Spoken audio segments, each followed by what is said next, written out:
नमस्कार दोस्तों, आज मैं आपको कार्तिक मास में नित्य नियम से सुनी जाने वाली धर्मराज जी की कहानी सुनाने जा रही हूँ। प्रेम से बोलिए धर्मराज जी महाराज की जय हो। एक समय नैमिषारण्य तीर्थ में सैनकादित 88,000 ऋषिगण इकट्ठे होकर सबकी भलाई के लिए विचार कर रहे थे कि सूत जी महाराज भी वहां पधारे। श्री सूत जी महाराज को आते देखकर सारे ऋषिगण आदर से उठ खड़े हुए तथा उन्हें बड़े ही सत्कार के साथ लाकर सबसे ऊंचे आसन पर बैठाया। इसके पश्चात उनसे कई प्रकार के जन कल्याण की बातें पूछने लगे। श्री सैनक ऋषि बोले, हे सूत जी महाराज, कृपया करके आज आप हमें धर्मराज जी की कथा तथा साथ ही उनकी विधि विधान और महात्म्य भी कहिए और बताइए कि इस कथा को कहने सुनने से क्या लाभ होता है। यह सुनकर सूत जी बोले, हे ऋषियों, आपने जो जन कल्याण की भावना से यह बात मुझसे पूछी है, यह कलयुग में बहुत ही फलदायी है। इसको संक्षेप में मैं आप सबसे कहता हूँ। हे ऋषियों, सतयुग के बीत जाने पर तथा त्रेता युग के प्रारंभ में महोदरपुर नाम का एक विशाल नगर था, जहाँ वज्रवाहन नाम का राजा राज करता था। वह बड़ा ही दयालु, प्रजापालक, परोपकारी और गौ ब्राह्मण की सेवा करने वाला था। एक बार वह वन में आखेट करने गया तो उसने वहाँ एक ऐसा हिरण देखा जैसा पहले कभी भी देखने में न आया था। राजा ने ऐसे सुंदर मनोहारी मृग को मारना उचित नहीं समझा और बिना शिकार किए ही कुछ सोचते हुए वापस घर लौट पड़ा। मार्ग में उसे एक ब्राह्मण कन्या मिली जो ईश्वर की आराधना में लीन थी। उसे देखकर राजा रुक गया और उससे पूछने लगा, हे कन्या, तू इस प्रकार अकेली इस वन में आराधना क्यों कर रही है? तो वह बोली, हे राजन, मैं सुयोग्य वर तथा सुख की प्राप्ति के लिए ऐसा कर रही हूँ। राजा ने उसका मनोरथ जानकर ईश्वरी प्रेरणा से हरिदास नाम के एक महाविद्वान के साथ उसका विवाह करवा दिया और खूब धन संपदा देकर विदा किया। वह प्रिय कन्या गुणवंती ऐसे विद्वान पति को पाकर आनंद पूर्वक रहने लगी।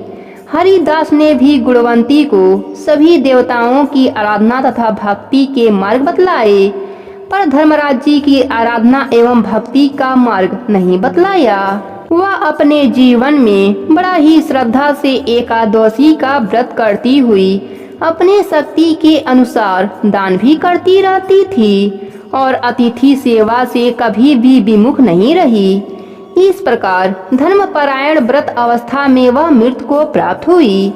धर्म के प्रभाव से यमदूत उसे आदर पूर्वक धर्मनगरी ले गए। वहां पहुंचने के बाद चित्रगुप्त जी उसके पूर्व जन्म के की गई पाप पुण्य का लेखा जोखा पढ़कर सुनाया। धर्मराज जी गुणवंती के भक्ति और पतिव्रता देखकर प्रसन्न हुए, पर कुछ उदासी भी उनके मुखमंडल पर झलकती हुई गुणवंती को दिखाई दिया। धर्मराज जी को उदास देखकर गुणवंती ने निवेदन किया कि हे प्रभु, कोई बुरा काम नहीं किया, फिर भी आप उदास क्यों हैं? इसका कारण बताइए। धर्मराज जी ने कहा, हे देवी, तुमने व्रत आदि से सब देवों को संतुष्ट किया, परंतु मेरे नाम से तुमने कुछ भी दान पुण्य नहीं किया। यह सुनकर गुणवंती ने कहा, हे प्रभु, मेरा अपराध क्षमा करें, मैं आपकी उपासना नहीं जानती थी। आप कृपा करके उपाय बताइए जिससे मनुष्य आपके प्रीति का पात्र बन सके।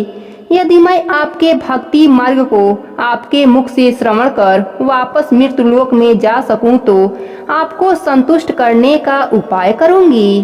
धर्मराज जी बोले, सूर्य भगवान के उत्तरायण में जाते ही जो मकर संक्रांति आती है उस दिन से मेरी पूजा शुरू करनी चाहिए। इस प्रकार एक वर्ष मेरी कथा सुनें और मेरी पूजा करें। इसमें कभी नागा न करें। आपातकाल आने पर भी मेरे धर्म के 10 अंगों का पालन करते रहें। संतोष और क्षमा भाव रखना, नियम द्वारा मन को बस में करना, किसी के वस्तु को नहीं चुराना, मन से स्त्री और पुरुषों से बचना, यानी मन की शुद्धि और शारीरिक शुद्धि, इंद्रियों को बस में रखना, बुद्धि की पवित्रता यानी मन में बुरे विचार न आने देना, पाठ पूजा और कथा श्रवण करना, व्रत रखना और उसके अनुसार दान पुण्य करना, सत्य बोलना और क्रोध ना करना, यह 10 धर्म के लक्षण हैं। और मेरी कथा को नियम से सदा सुनते रहें, पढ़ते रहें और यथाशक्ति दान पुण्य और परोपकार करते रहें। जब साल भर बाद फिर मकर संक्रांति आवे तब उद्यापन कर दें। सोने के या असमर्थ हो तो चांदी की मूर्ति बनाकर किसी विद्वान ब्राह्मण के द्वारा पूजन हवन आदि करें। मूर्ति की प्राण प्रतिष्ठा करके पंचामृत से स्नान करा के खोडोपचार से उसकी पूजा करें। साथ में चित्रगुप्त जी की भी पूजा करें और सफेद काले तिलों के लड्डुओं का भोग लगाएं। उसके बाद ब्राह्मण को भोजन कराएं और बांस की छावड़ी में 5.25 सेर धान ज्वार किसी मंदिर में या ब्राह्मण को भेंट करें। स्वर्ग में चढ़ने के लिए सोने या चांदी की सीढ़ी धर्मराज मंदिर में दान करें। इसी के साथ सुंदर बनी सैया, मुलायम गद्दा, रजाई और तकिया, इसके अलावा कंबल, पादुकाएं, लकड़ी या डंडा, लोटा डोरी और 5 कपड़े भी धर्मराज मंदिर में दान करें। अगर समर्थ हो तो चित्रगुप्त के नाम से काली या सफेद गाय धर्मराज मंदिर में दान करें।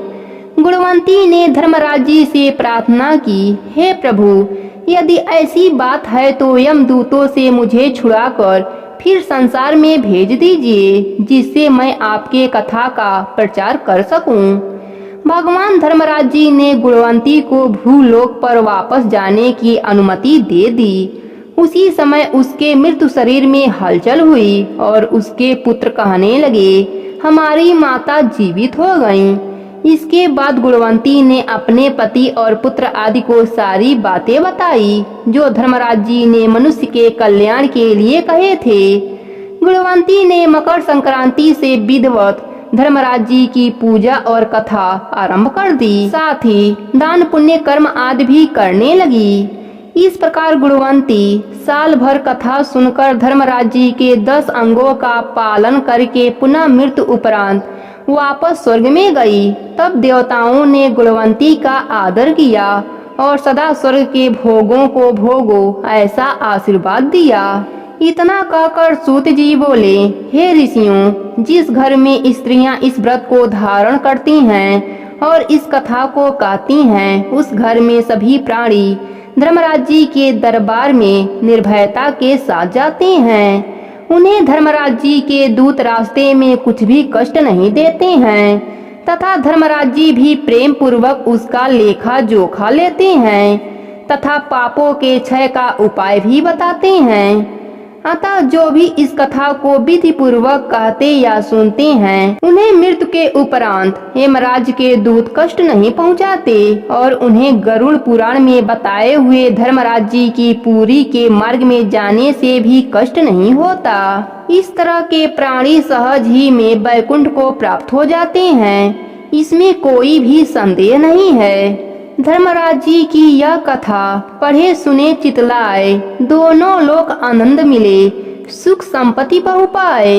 कथा विसर्जन होत है, अपने भीतर के पट खोलो। एक बार सब सुनने वाले धर्मराज जी की जय बोलो। बोलिए धर्मराज जी महाराज की जय हो।